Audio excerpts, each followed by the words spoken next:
Et bonjour à toutes et à tous, bienvenue sur la chaîne, bienvenue dans cette vidéo quotidienne du 13 mars, j'espère que vous allez bien. Ça fait 4 ou 5 jours que je n'ai pas fait de vidéo, tout simplement la raison c'est que je suis parti m'installer à Pékin en Chine pour les 5-6 prochains mois. Du coup le temps de trouver l'appart, etc., de s'habituer au pays, le temps de trouver un peu mes marques, ça a pris le temps que ça a pris, donc 4-5 jours et c'était quand même la priorité. Mais maintenant que tout est setup, je vais pouvoir prendre un bon rythme, tout simplement pour gérer tous les investissements crypto, pour fournir la chaîne YouTube et continuer tout simplement la routine que j'avais dès le début. Donc voilà, sans plus tarder, on va attaquer la vidéo. Le but ça va être de prendre un petit peu de hauteur, regarder, parce que si on est bien en début de bull market, donc la réponse est évidemment oui, mais essayer de nuancer la différence entre un bull market et un bull run, essayer de regarder si la correction que tout le monde attend va finir par venir ou pas, et je vais tout simplement vous partager ce que moi je compte faire, mes investissements qui ont un petit peu changé à gauche à droite. Donc on commence comme d'habitude avec la map des cryptos, on voit en daily qu'on est quand même pas mal dans le vert, ce qui est assez, plus parlant pardon, mais c'est la map annuelle que je regarde quand même assez souvent, et on voit en fait que toutes les cryptos sont dans le vert, on a des shitcoins qui ont fait des excellentes performances, mais les plus grosses bulles en fait c'est tous les gros dossiers, et pour moi c'est un des bons indicateurs sur les futurs winners du bull run. Typiquement Tao, Render d'ailleurs est repassé devant Tao, donc 34e rang au classement des cryptos. Ah bah non, Tao il était repassé devant. Mais là, la différence, c'est que Render est listé partout et Render est poussé fortement par tous les exchanges. Typiquement, Coinbase va beaucoup pousser Render, alors que Tao est listé sur aucun gros exchange et est très peu poussé en réalité. On a aussi Injective, Kaspa et Akash Network que j'ai en portefeuille pour la majorité, pas tous. Je garde la nouvelle, on va dire, dans mon changement de portefeuille pour une vidéo spéciale parce que je pense que ça mérite toute une vidéo. Mais voilà. Je pense que ça va être les gros winners du prochain bull run et évidemment c'est toujours intéressant de se positionner dessus. Sinon si on revient en daily, on a des volumes de Bitcoin qui sont quand même très hauts. Bitcoin il est en train de taper son ATH, on est aux alentours de 73 000 $, c'est énormissime, et Ethereum est en train de s'installer au-dessus des 4 000 $. Donc on sait que Ethereum avait un léger retard quand même par rapport à BTC, BTC est à plus de son ATH. Alors que Ethereum avait un retard lorsqu'il était aux alentours de 3500 $, et il avait eu un peu de mal à passer les 4000 $. Là, c'est chose faite. Maintenant, il va falloir consolider au-dessus de ces 4000 $ là. Mais de toute façon, on va aller voir sur le graphique ce qu'il en est. Et au niveau des volumes, on a des volumes qui sont très élevés. Surtout au niveau du Bitcoin, il me semble qu'on a eu un inflow hier de 1 million net sur les ETF, et il me semble aussi que c'était le record. Donc voilà, il y a beaucoup de mouvements, beaucoup de volume. Il va falloir commencer à s'habituer à ça. Je pense qu'on va tourner aux alentours de 40, 53, on va dire entre 30 et 50 milliards, ça va devenir la routine vu qu'on rentre en bull market. Alors ça c'est très intéressant, c'est le classement de tous les plus gros actifs selon leur market cap, et donc tous les types d'actifs. Donc on a les cryptos, les ETF, les métaux précieux, etc. Donc en premier on a l'or qui est bien devant tous, ensuite on a Microsoft, Apple, toutes les plus grosses market cap boursières, et on a Bitcoin, très intéressant, qui est passé devant l'argent. Ça joue à rien, peut-être que demain on va être en dessous, etc. Mais je pense que durant l'année qui va venir, on va être plus souvent au-dessus que l'argent, et c'est quand même assez significatif. Le Bitcoin, simplement, moi j'utilise ça comme argument lorsque, on va dire, quelqu'un de très nouveau aux crypto-monnaies et qui aura de l'autorité sur moi, typiquement quelqu'un qui est plus âgé que moi, va me dire ouais, le Bitcoin ça sert à rien, tout con, c'est de la merde, personne n'achète ça. Mais en fait c'est un argument qui est indétrônable, mais tout simplement le Bitcoin c'est l'actif, le 8e plus gros actif au monde, devant l'argent. Donc en fait c'est un argument qui va venir démonter et prouver, on va dire entre guillemets, l'authenticité du Bitcoin. Rien ne peut être le 8e plus gros actif si c'est effectivement basé sur rien, etc. Mais c'est assez intéressant. Et niveau prédiction, disons à la fin du bull run, disons dans un an et demi, où est-ce que je pense qu'on sera? Moi je pense qu'on sera clairement dans le top 3, à voir ce que le Bitcoin nous fait, mais clairement là on n'est plus très loin, entre guillemets. Le gros de la performance de Bitcoin pour moi elle est passée en termes de pourcentage, et là j'attends en vrai un bon x2 sur BTC. Après on verra la prédiction qui va s'ajuster forcément au fur et à mesure des mois, mais je pense qu'on sera dans le top 3 de ce classement là. Après, alors, allez, on continue avec Twitter. On va voir pas mal de trucs passer par rapport à Elon Musk. On a Elon Musk qui nous retweet, on va dire, un tweet qui est assez intéressant, j'ai trouvé. Ouais, parce que là, le Wi-Fi, maintenant, c'est plus comme avant. Mais on a en fait quelqu'un qui est en train de nous décrire, nous étudier la tokenomics, comme lorsqu'on étudie un projet crypto. Il nous fait la même chose, mais sur le dollar US. Et imaginez que vous êtes en train de dig un projet crypto, et vous voyez ça, 27 000 milliards en circulation, une market cap, une supply cap qui est illimitée, il y a seulement un nœud, 25% de toute l'offre a été mintée durant les 6 derniers mois, et c'est extrêmement centralisé. Mais forcément, tu vas jamais toucher cette crypto. Mais en fait, dis-toi que ces caractéristiques-là, c'est les caractéristiques du dollar US. Donc pour tous ceux qui n'étaient toujours pas convaincus que garder comment on va dire ça, son épargne dans les monnaies fiduciaires, parce que toutes les monnaies fiat sont basées en réalité sur le dollar derrière, bah, c'est clairement pas une bonne idée selon moi et selon beaucoup de monde aussi. Et je pense clairement que plus les années vont passer, plus les gens vont se rendre compte et forcément le dollar va arriver à sa fin. Après, la question qui est intéressante, hein, donc personne n'a la réponse, mais c'est quand? Est-ce que de mon vivant je vais le voir? Moi je pense que oui. Je pense qu'on va connaître un changement de paradigme monétaire, mais personne ne peut être certain. Dans tous les cas, il ne faut pas garder de l'argent en dollars ou en monnaie fiduciaire, ça c'est ma conviction. Ensuite, on a Coin Academy qui nous partage que Drake, la story de Drake sur sa story Instagram qui republie l'interview de Michael Saylor. Alors Michael Saylor a donné pas mal d'interviews récemment qui sont toutes extrêmement intéressantes, hein. Ou pareil, il y avait un autre extrait, je voulais pas passer sinon ça allait être un petit peu long, mais où Michael Saylor taille très clairement tous ceux qui gardent leur épargne en monnaie fiduciaire. Donc en gros c'est ce que je viens de vous dire, où il annonce que celui qui a le plus de bitcoin, en fait ça va être le plus gros vainqueur. Ça moi je le prends un peu avec des pincettes et j'espère qu'il va être assez intelligent pour pas le faire, parce que je pense qu'il n'est pas bon pour BTC et pour tout l'écosystème des cryptos, donc de facto, qu'il accumule plus de 1% de toute la supply des bitcoins. Donc via MicroStrategy, son entreprise, il va bientôt avoir 210 000 BTC, et forcément, si quelqu'un détient 3, 4, 5% de tous les BTC, une seule entité, et bah ça tue le principe du Bitcoin, et bah nous, les simples investisseurs, on va avoir peur qu'il nous dompe dessus. Donc je pense que s'il fait ça, en fait, ça va être néfaste pour le Bitcoin en réalité, et je pense qu'il va être assez intelligent pour ne pas acheter plus de 1%. En tout cas, je l'espère. Et donc là, je voulais vous partager quoi? Je voulais vous partager qu'en fait, Drake, c'est quelqu'un, il n'est pas proche des cryptos. Il sait ce que c'est, il joue, on va dire, sur un casino des cryptos, etc. Mais c'est pas quelqu'un qui parle souvent des cryptos. Et là, il partage sa story Instagram avec énormément de followers, une news sur les cryptos. Et je vois ça c'est un seul exemple, mais il y en a plein tous les jours où je vois des gens qui sont pas dans l'écosystème et qui vont venir, sauter dans le train des cryptos, parce que le train, il commence déjà à être parti. Et je pense que durant l'année qui va venir, on va voir ça de plus en plus. C'est pas encore un red flag, mais je pense que dans un an, on va pouvoir considérer ça comme un red flag quand il y aura vraiment des gens qui seront pas du tout proches de l'écosystème. Par exemple, Drake n'est pas dans l'écosystème, mais il n'est pas non plus extrêmement éloigné, parce que comme j'ai dit, il est en partenariat avec Stake, qui est un casino des cryptos, etc. Il sait ce que c'est, il en a probablement. Mais le jour où on aura des gens qui ne seront absolument pas dans l'écosystème, qui n'ont rien à voir, et qui viendront faire la promotion là-dessus sur les réseaux, pour moi, ça commencera à être un red flag, et ce sera le moment de sortir, simplement. Pourquoi? Parce que ça va être notre exit liquidity. Ensuite, on a un autre tweet d'Elon Musk qui parle d'intelligence artificielle. Donc ça, extrêmement intéressant. C'est un extrait du podcast de Joe Rogan, qui est, il me semble, le podcast le plus regardé au monde. À voir après, ça se trouve, il y en a en Chine ou en Inde, mais en tout cas aux US, c'est un très grand podcast qui parle d'IA. Et on a Elon Musk qui rectifie, qui dit que l'IA sera probablement plus intelligente que n'importe quel être humain d'ores et déjà l'année prochaine. Et avant 2029, l'IA sera probablement plus intelligent que toute l'humanité combinée.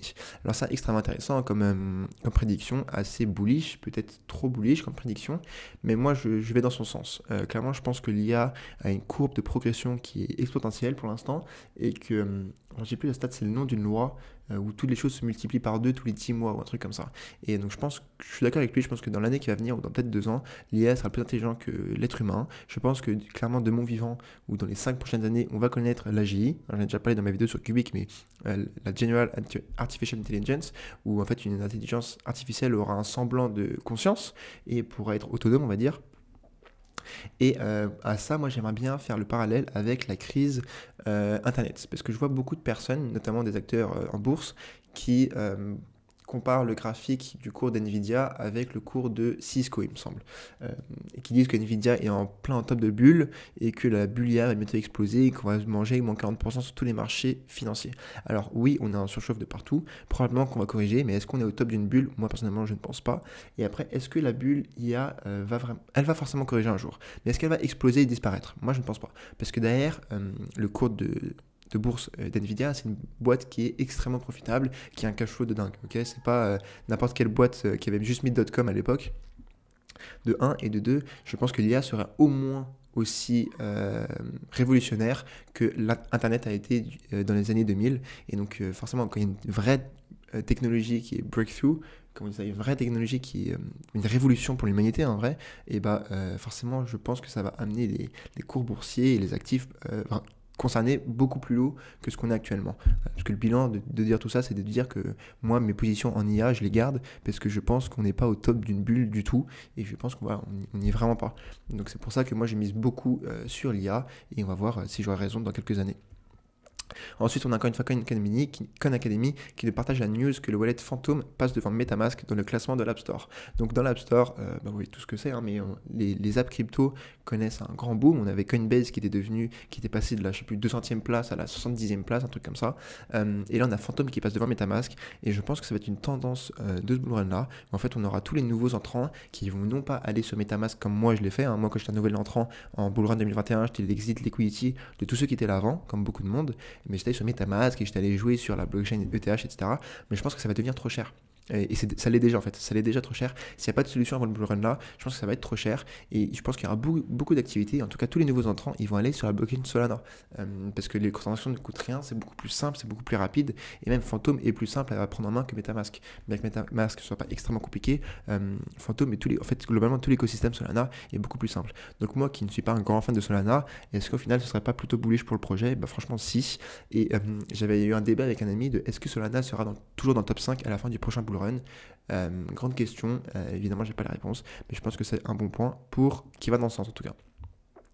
Ensuite, est-ce que j'ai ça? Parce que je sais pas, ça va être un petit peu long, je ne veux pas que ce soit trop long non plus. Bon, c'est pas grave. On a la réponse qui a été très intéressante de tweet de Amy. Je sais pas si vous le suivez sur Twitter, mais le tweet date de mi-2022 où il dit bon les gars, c'est pas mal, on est plutôt à des soldes là. En gros, on est à 1000, un étage valait 1000 $, donc on a fait x4 depuis, et un BTC valait 20 000 $, donc on a fait x3,5 depuis. Et en fait, on a la réponse de quelqu'un qui disait en fait. Comme en fait on les connaît, mais qui disait on va beaucoup plus bas, il se passe la pénurie énergétique cet hiver, pénurie alimentaire, il y a la guerre, etc. etc. En gros, quelqu'un qui targetait les 12 000 $. Plus tard, il a dit qu'il les a achetés, mais franchement, je sais pas. Mais bref, tout ça pour dire que comme on a connu pendant le bear market des gens qui attendaient les 12 000 $ parce que c'était la fin du monde, c'était la crise, etc. À l'inverse, en top de bull run, on va connaître exactement le même profil de personnes, mais à l'inverse. Ils vont dire, ce sera le super cycle, il y a eu les ETF, il y a Elon Musk qui en parle, on a envoyé une mission sur la Lune, enfin bref, plein de choses, et ils vont dire, oui, il n'y aura plus de bear market, c'est fini, les cyclicités, et c'est dans les moments-là où vraiment il faudra aller contre la tendance et il faudra vendre en fait. Et typiquement, au moment de ce tweet, personne n'avait envie d'acheter. Mais c'est justement quand t'as pas envie d'acheter qu'il faut acheter, et à l'inverse c'est quand t'as pas envie de vendre qu'il faut vendre. Donc moi quand je vais arrêter sur Twitter le mec lambda nous dire on va à 300 000, on va à 250 000, peu importe, on va toujours plus haut, c'est différent des autres fois, je sais que ce sera là que je vendrai plutôt agressivement. Et donc là on a un article, pareil, encore une fois, de Michael Saylor, où il compare, comme tout le monde, l'or avec le BTC, où il dit lui carrément que le BTC va manger l'or. Et après lui, je crois que sa vision, c'est une dizaine d'années. Franchement, peu possible. Moi, je pense aussi que oui. Simplement parce que si on compare les deux, c'est un peu ce qu'il dit, hein, mais ce que tout le monde sait, mais en fait, le BTC a tous les avantages de l'or sans ses inconvénients. Si vous regardez toutes les caractéristiques de l'or, le Bitcoin les a tous, mais en mieux et sans les inconvénients. Typiquement, le Bitcoin, c'est transportable, va transporter 300 millions en or, je te regarde, bonne chance. Le Bitcoin a une hard supply, donc il n'y en aura jamais plus de 21 millions. Demain, je dis n'importe quoi, mais si y a une météorite en or qui tombe sur la Terre, on a plein d'or. Si on découvre plein de mines d'or, on a plus d'or, etc. quoi. Donc, l'offre de l'or n'est pas hard cap, je sais pas comment dire en français, désolé. Voilà, c'est transportable, etc. Donc franchement, à horizon 10-15 ans, clairement, je pense que c'est un investissement en or, c'est le cas de le dire, mais que BTC voilà, va surperformer l'or, et ça revient un peu avec la comparaison qu'on avait. Hein. Dans le cas où on surperforme l'or, ça fait quand même un x10 sur le BTC. Bon, on n'y est pas encore, mais je pense que sur 10, 15, 20 ans, clairement, moi je dirais le proba entre pas loin d'un 50-50, mais peut-être 60-30, quoi, 60-40, pardon. C'est ce que je vous ai dit tout à l'heure, on a eu un nouveau record où les inflows sur les ETF BTC ont touché les 1 milliard de dollars en une seule journée. Allez, on passe rapidement sur les graphiques. Alors, je ne sais pas comme d'habitude, mais je ne sais pas combien de temps ça fait que dure la vidéo, parce que j'ai pas accès à mon truc comme d'habitude, mais du coup je vais passer assez rapidement, parce que je pense que ça fait pas mal de temps. Niveau graphique, on va juste simplement rester en daily actuellement. Alors, simplement le graphique, hein, il nous parle entre guillemets, mais c'était le titre de la vidéo, mais oui, on a un bull market. On a un bull market, mais selon moi, on n'est pas encore en bull run. La différence, donc un bull market, la définition, c'est un marché qui est haussier. Donc la tendance globale est haussière. On peut avoir des corrections, comme on a eu ici. Pour l'instant, on a très peu de corrections. Puis généralement, les corrections, c'est plusieurs jours, voire semaines, où il ne se passe un peu rien de rouge, quoi. Et là, en fait, ce qui se passe à chaque fois, c'est qu'on a des très grosses impulsions avec beaucoup de volume. Bull flag, impulsion, une seule journée de correction. Et pareil, à chaque fois, on n'a jamais plus d'une bougie rouge. Donc on a vraiment une très forte demande actuellement sur le BTC et on prend jamais le temps au marché de respirer. Alors d'habitude c'est pas top, parce qu'on sait que dans tous les cas, tout finit par se retourner. Mais en réalité, depuis les 54 000 $, tout le monde attend une correction. Tout le monde se dit, on va se manger moins 30, moins 40%. Moi, y compris, j'attendais une correction. Mais c'est ce que je vous disais dans les vidéos d'il y a 2 semaines, c'est que j'attends une correction, oui, mais je suis quand même investi dans le marché à au moins 95%. Et heureusement que je l'ai fait, typiquement. Je dis pas que je suis le seul à le faire, mais heureusement que je l'ai fait, parce qu'en fait, personne ne peut prédire le marché. Tu peux pas. Même aux 55 000 $, oui, on était en surchauffe. Au final, on est allé à 64 000 $, tu vois. Et là, on attendait encore plus une correction, mais on est monté à 75 000 $. Donc c'est pour ça que la tendance globale est haussière, donc il faut être investi sur le marché. Après, tu peux prendre un peu de liquidité, mais essaye pas de tout vendre, la majorité de ton bag ici, et pour essayer de racheter à 45 000, 50 000 $ typiquement. Donc oui, on a un bull run, de par cette tendance long terme qui est haussière, mais on a un bull market, pardon, de par cette tendance long terme qui est haussière, mais est-ce qu'on est vraiment en bull run où tout ne fait que péter et les altcoins prennent 20, 25%, 30% en journée, en daily, et vraiment cette phase parabolique d'euphorie qui va durer 4, 5, 6 mois, je ne pense pas, et je pense qu'elle va arriver soit fin de cette année-là, ou soit début 2025, et c'est clairement là où il faut vendre, parce que là, pareil, sur Twitter, où beaucoup de monde pense à vendre une grosse partie de leur bag, je ne pense pas que ce soit une bonne idée, et en tout cas, c'est quelque chose que je ne ferai pas.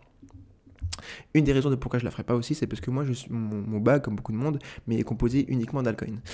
Et lorsqu'on regarde un graphique qui fait rentrer dans l'équation les altcoins, typiquement la Bitcoin dominance, on voit qu'on n'a toujours pas breakout cette pattern qui est baissière, qui va casser à la baisse. Aujourd'hui, là, typiquement, on est vraiment dans une Bitcoin season.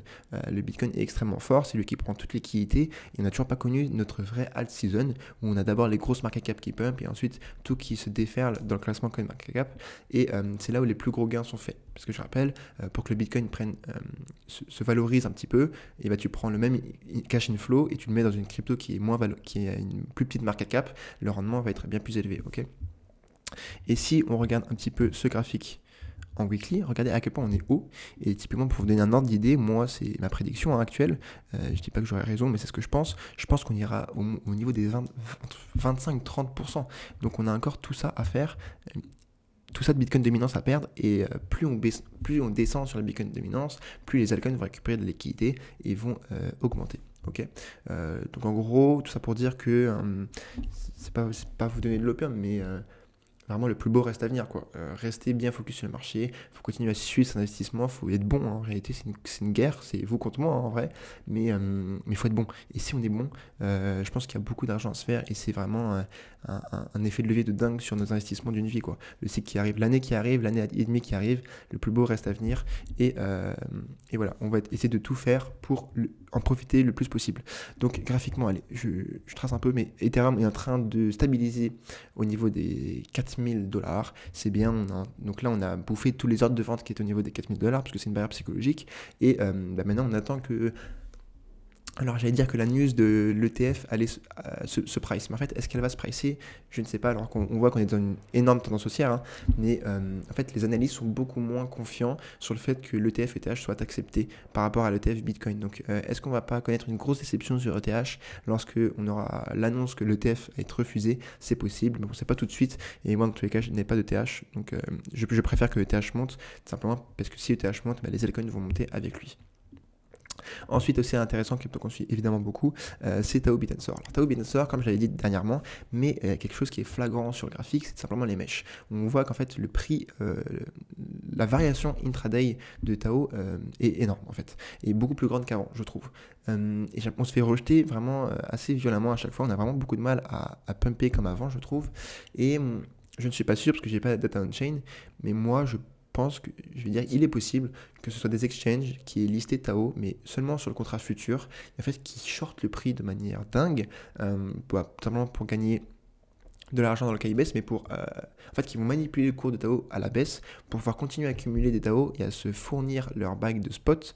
Et aussi, ils ont listé typiquement Tao USD mais, en futur, et avec tous les frais que ça va leur générer, c'est comme ça que eux ils vont récupérer les frais et acheter des Tao sur le marché pour fournir les liquidités en spot. Parce que Tao est maintenant un projet, on l'a vu, 33e. Tous les tier 1, Binance, Bybit, Kraken, etc.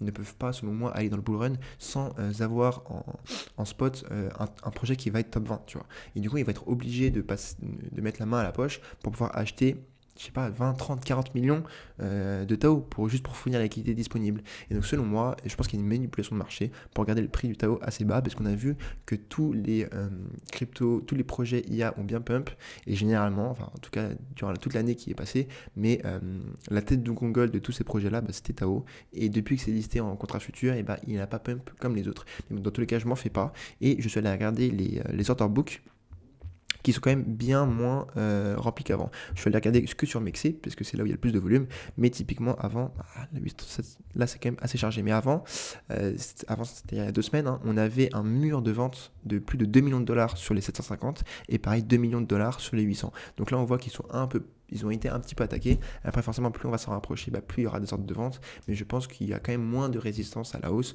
comparé à 2-3 semaines, typiquement ici, lorsqu'on avait commencé à attaquer le mur des 750. Mais vous voyez, typiquement, l'intérêt d'aller étudier des order book, c'est que nous, on savait dès ici que 750, ça allait être compliqué. Et ça n'a pas raté, parce qu'à 750, on n'a pas réussi à traverser ce mur de vente de dingue. Et ceux qui ont été gourmands, ils ont vendu ici pour acheter plus bas, même si je ne le conseille pas. Et finalement, on a Kaspa que je vais vous passer en daily. Hop. Et je vais vous faire une update dessus, je pense, dans la prochaine vidéo de dossier qui va sortir, ou tout simplement, je vais vous faire une vidéo de mon portefeuille, puisqu'il a pas mal changé. J'ai pris une route et un focus qui est assez intéressant, je pense. Donc voilà, c'est le but de la chaîne, je vais vous le partager. Et Kaspa va être un des gros acteurs de cette vidéo là. Et typiquement là, je ne l'avais pas vu, mais on est typiquement sur un très gros support. On a une jolie zone qu'on est venu travailler plusieurs fois. On s'est fait rejeter dessus une fois, 2 fois, 3 fois, breakout, pullback. Franchement, c'est une très bonne zone d'achat sur Kaspa si vous n'avez toujours pas de ligne. Écoutez, alors on va voir que j'ai fait combien de temps de vidéo. J'espère que ça n'aura pas été trop long. 21 minutes, c'est à peu près parfait. Donc j'espère que ça vous a plu. Je vous dis à demain pour la daily et sans doute la vidéo dossier. N'hésitez pas à me dire dans les commentaires ce que vous en avez pensé, à me laisser un petit pouce bleu. Et je vous dis à demain. Ciao, ciao. Portez-vous bien.